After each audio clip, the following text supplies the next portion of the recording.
man, it's low-key lockdown and we back with another video. And if you watched that UFC 294 card, you seen the tragedy that is, Islam Makhachev head kicking Volkanovski into the stratosphere.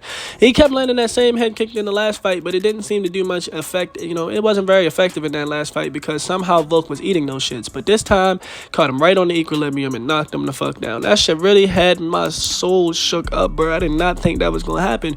Volk is just not one of those guys you see getting finished in your head, and then just to see it like that, and Volk looked kind of fat in that fight. I don't know what was going on. He looked kind of fat, but it doesn't have anything to do with anything because it didn't even wear on his cardio because he didn't even get a chance to use it. None of that even played any factor.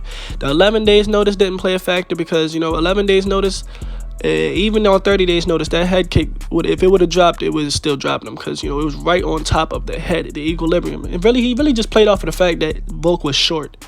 He played off of the fact that Volk was short and everything on the left side is available when he's in that southpaw stance. So when he was head kicking him, and he went low, middle, high. So he gave him low kicks to look at, he gave him low kicks to look at, he gave him body kicks to look at, and then he threw that one head kick up top. He threw it 2 times. He hit it with the first time, he hit partially. The second time, he hit home. So, that's fucked up. But, man, who's going to beat Islam Makhachev? Now that I think about it, bro, he's got, he's the most well-rounded fighter at 155. He has excellent striking and excellent wrestling and excellent jiu-jitsu and excellent almost everything else. So, his defense is excellent. I just want to know who's going to be that guy to stop him because he's pretty much like a fighter that I don't know. You have to have another him to beat him. You're going to need another him to beat him, which is only 3 fighters, I believe, that can really beat him at 155 or possibly beat him at 155. And that's still going to be very challenging for all 3 of those fighters. And I'm going to name the fighters later on, but yeah, bro, Islam is at that point in his career where he's at the tippity top of that mountain. I guess, giving him scenarios where he's placed in Abu Dhabi is, insane. I don't think anybody should fight Islam in Abu Dhabi, bro, because he gets so big and massive due to that extra time that he gets to rehydrate. And, especially being home and you're at your hometown, he had all of the advantages in this fight. Every single Muslim fighter on the card won, bro. All of them. And it was a lot of them. Which is crazy. That's crazy to think about. That's absolutely crazy to say. But yeah, man, Islam, he's a beast, bro. I just don't understand. He's better than Khabib, I think. He got better striking and he has a wrestling kit and he's not a boring fighter to watch. Honestly, bro, I could watch Islam fight all day, bro. Because Islam is a really good fighter. At first, I was pissed off about that shit, bro. I was like, man, fuck this nigga, man. Fuck this. Yeah, because I did not like seeing that. I was like, man, fuck this guy, bro. I really hate this shit. But at the same time, bro, Islam is an excellent fighter, bro. I like Islam as a fighter as well. He seems like, a down-to-earth type of person. He didn't even celebrate too much. He didn't do too much. But, he had every right to do too much. He did what he did. And he said he was going to finish him. And he did it. So, it is what it is, man. So, look. Who is going to be the guy to beat him? I think that there's only 3 names that you could possibly throw in that scenario. For one, you're going to say that Charles Oliveira is possibly in that scenario just because of the way that he got finished last time. And we got to see if he's able to do that again, which is, is very unlikely.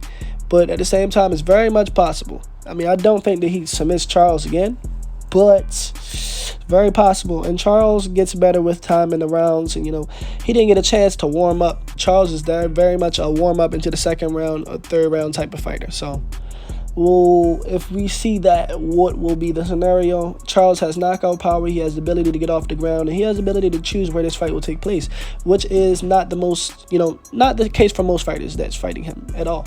Because most fighters are doomed to the fate of being ground and pounded the entire fight. He is not. He could get off the ground. We seen that in the last fight. He got off the ground whenever he wanted to get off the ground. Whenever he was on his back, he made Islam's damage minimal, which was very interesting to see because most people can't stop Islam's ground and pound, which is very much different. Then, the second name that I throw in that mix is Beneil Dariush, because Beneil Dariush has excellent ground defense. He has some power. Oh, that's another thing about Charles. He has excellent power. He's knocked down every one of his opponents that he's taken out. So, that's another thing about Charles that he has. But back to Beneil. Beneil has power. Beneil has takedown defense. Beneil has ground game, excellent ground game, jiu-jitsu, etc., etc. He has, the only thing about him is he's a little chinny. His chin is a little questionable. Just like Charles, which is a little questionable. And Islam seems to be, he does have power.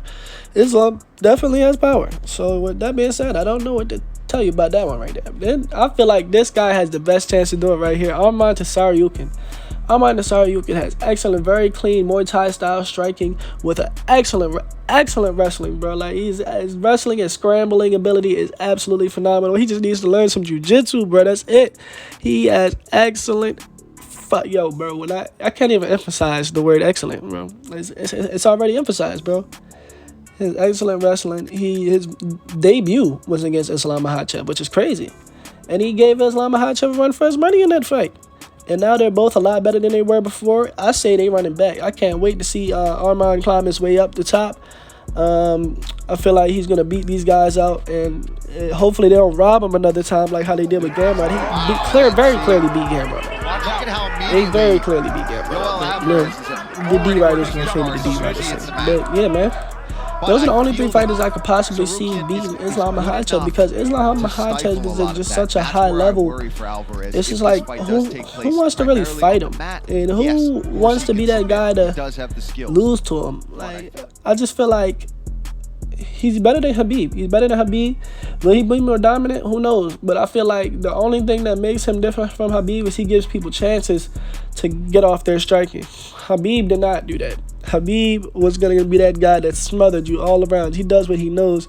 And Islam he's like, fuck it, I'm going to do what I don't know, and I'm going to learn how to do it. And he did it.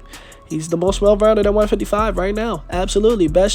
Excellent striking, excellent wrestling, excellent jiu-jitsu. He has finished people in all the ways that you could possibly think of. And with that being said, man, we out, man. Like, comment, subscribe. Let me know what y'all want to see next, and let me know who y'all think could beat him.